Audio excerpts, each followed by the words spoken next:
What's up YouTube, it's JGK, and in this video I'm going to be talking about 5 disappointing music collabs.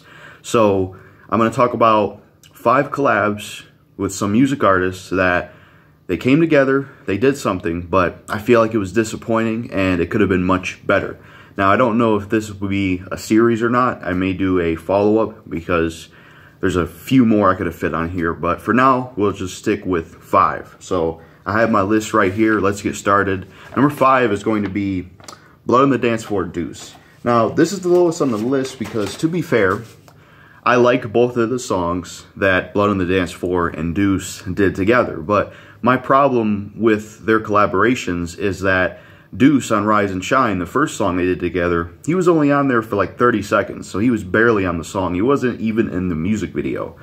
Now, I think they used him better and We're Taking Over because he's on the chorus, but I still feel like it's disappointing in a sense because Deuce is more than just a singer. He can rap. And what I was hoping for was a song where Blood on the Dance Floor, where you have Davi rapping, you have Jay rapping, and Deuce gets to rap and do a chorus. That's what bothered me about the BOTDF and Deuce collabs. While I love Rise and Shine and We're Taking Over, they're really good songs, and BOTDF and Deuce did a good job together, and at least they gave Deuce a little bit more to do on We're Taking Over. I just wish we could have gotten another collab where Deuce actually gets to rap and do more than just a chorus or appear for 30 seconds. So that's number 5. So number 4 is going to be Marilyn Manson and Rob Zombie. So I don't listen to Marilyn Manson like that anymore. I used to listen to him a lot, but don't really listen to him anymore. But he's got some good stuff. Rob Zombie's got some good songs. So Marilyn Manson and Rob Zombie, I think, are similar in a lot of ways. They both are in a similar type of culture. They both had a similar guitarist at one point. And they did have beef for a long time at one point. I can't exactly remember why they had beef, but they had beef at one point. But years later, they finally squashed their beef. They went on tour together. And they finally did a song together. I think it was called like Helter Skelter or something. I think it was a cover or their own song. I can't remember. But it was disappointing, honestly. You know, all those years, Rob Zombie and Marilyn Manson not really working together, they finally do something together and we get Helter Skelter. And from what I remember of the song, I didn't really care for it. It was forgettable. It came and went. It had none of the power or magic of any of Manson's best songs. And it had none of the power and magic of any of Rob Zombie's best songs. I think they either need to make something else, or maybe it's just too late now. Maybe if this was prime Rob Zombie, when he was doing Dragula and Super Beast and the Hellboy Deluxe days, and back when Marilyn Manson was in his prime, if they actually worked together back then, I think it probably would have turned out a lot better, and we would have gotten a great song. But instead, we get just a disappointing, forgettable Helter Skelter track that they did together. And that's it. They've only did one song together and then went on tour. It's cool. They're cool nowadays, but the collab between them is disappointing. And I just feel like, damn, they could do so much better together, especially when you look at their primes. So, such a shame. But that's the 4th disappointing music collab. So moving on to number 3, we're going to talk about Royce da 5'9" and Snoop Dogg. Now, Royce da 5'9" and Snoop Dogg did a song with a guy named Knots, who is a producer. I can't fully remember the name of the song, but there's a song with Royce da 5'9", Knots, who's a producer, and Snoop Dogg. And this is a really disappointing collab because when it comes to Royce da 5'9", I think the guy's a good rapper. I think he has a lot of potential. I do like some of his songs, but I think his best work is with Eminem. But most of his music I'm not really a fan of because I feel like he has poor beat choices. And, you know, to have him get on a song with Snoop Dogg, I was thinking, all right, he's working with Snoop Dogg. Snoop Dogg is a good rapper, and he knows how to make good songs. So if he's with Snoop Dogg and he has Snoop's energy, then this should at least be a pretty good song, right? And plus, Knots is on it. And Knots produced the song, You Know, with Exhibit and Dr. Dre, and that beat was banging. But when I heard the song, I'm like, this is disappointing. I didn't care much for it. So yeah, Royce da 5'9" and Snoop Dogg, they actually did work together, which is pretty cool. It's cool that they actually collabed and worked together. But it really wasn't that memorable of a song. I didn't care much for the beat. I didn't care much for the song overall, and it was just disappointing because I'm already not a huge fan of Royce da 5'9" solo work, and I was hoping that, okay, if he works with Snoop Dogg, then maybe he can make a pretty damn good song if he has someone like that around him, plus Knots, who made a dope beat for Exhibit and Dr. Dre. But no, instead we get a disappointing song with Royce and Snoop. I mean, the song has good rapping on it, but the production is forgettable, and the song just has no replay value, and it just didn't make for anything cool or memorable whatsoever. So that's another disappointing music collab.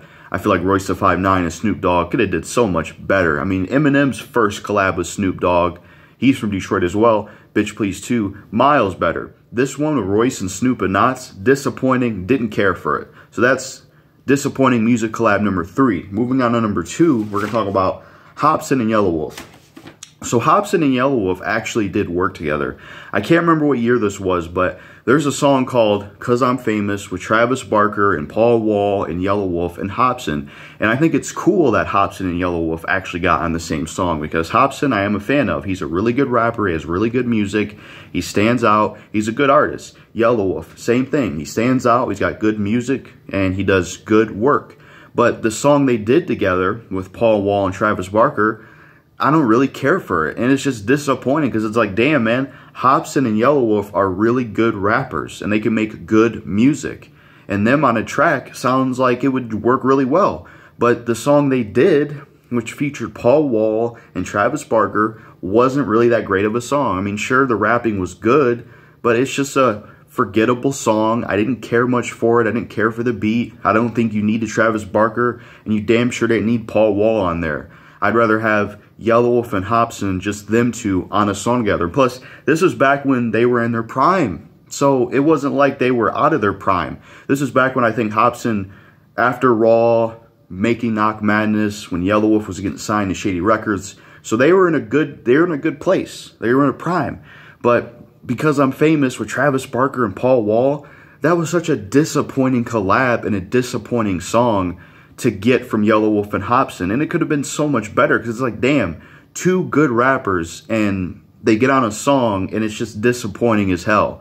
And I think what hurt it was the other involvement, having Travis Barker in there, having Paul Wall in there, the subject matter, the beat. I think that's what really hurt the song. If you were to just get Yelawolf and Hopson together by themselves, and they could create something together and combine their styles, rather than that bullshit "'Cause I'm Famous" with those other two unnecessary features, I think we could have gotten something much better. But yeah, that's number 2. I just feel like Hopson and Yelawolf, really good rappers, but that one song they did together, very disappointing. They could have did so much better. I really don't care for that song. So moving on to number 1 is going to be the Eminem and Snoop Dogg collaboration. To me, this is, I don't know if I could say the most disappointing, but it's definitely one of the most disappointing music collaborations of all time. Now, I'm not talking about Bitch Please 2. Bitch Please 2 is a great song. It has great production. It's a classic song.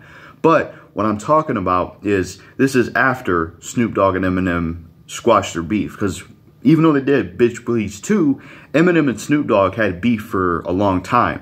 And finally, they squashed their beef. They teamed up and did a song with just them two. And it was so disappointing, and I hated it. From Detroit to LBC, I hate that song. Is the rapping in it good from Eminem and Snoop Dogg? Yes. But the production is not good. The chorus is not good. It's not a memorable song. And who the hell still talks about it? Do you hear anybody talking about the song? Do you hear anybody playing the song? Because I sure as hell don't hear people play it that much or talk about it that much. And it disappoints the hell out of me. Because Eminem and Snoop Dogg, they work so well on Bitch Please 2. And they're both capable music artists. And they can do some really good stuff.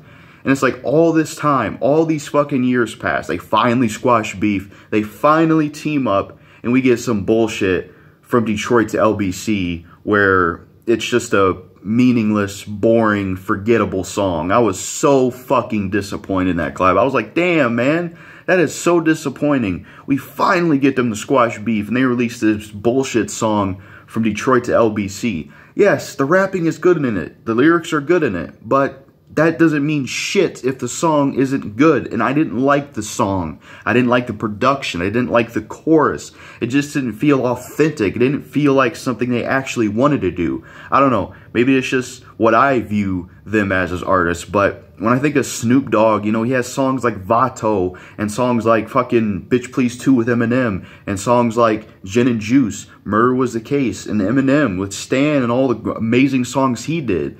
Eminem and Snoop Dogg had no excuse to make this poor effort of a song together. I think they need Dr. Dre in there. Either they need to do another song and try this shit again, or they need to get a song together where Dr. Dre produces it, or something like that. But yeah, that's number one music disappointing collab, the Eminem and Snoop Dogg From the D to LBC. I didn't care for that song. It's forgettable. One ear out the other. I was so disappointed all this time, and that's what they give us. Not good whatsoever. Didn't care for it. So that's all I have to say in this video, talking about 5 disappointing music collabs. Just some collabs with artists I feel like were a letdown, and I feel like they could have been a lot better. I may do a follow-up to this, so expect that. That's all I have to say in this video. Make sure to like, comment, subscribe, share, hit the notification bell, and let me know what you think of my choices, if you agree or disagree, what you think are some disappointing music collabs. Remember, this is a channel all about music. I talk about music here, so if you're someone that likes music and you want to watch someone talk about music, then subscribe to the channel and follow it, because that's what this channel is all about. Peace.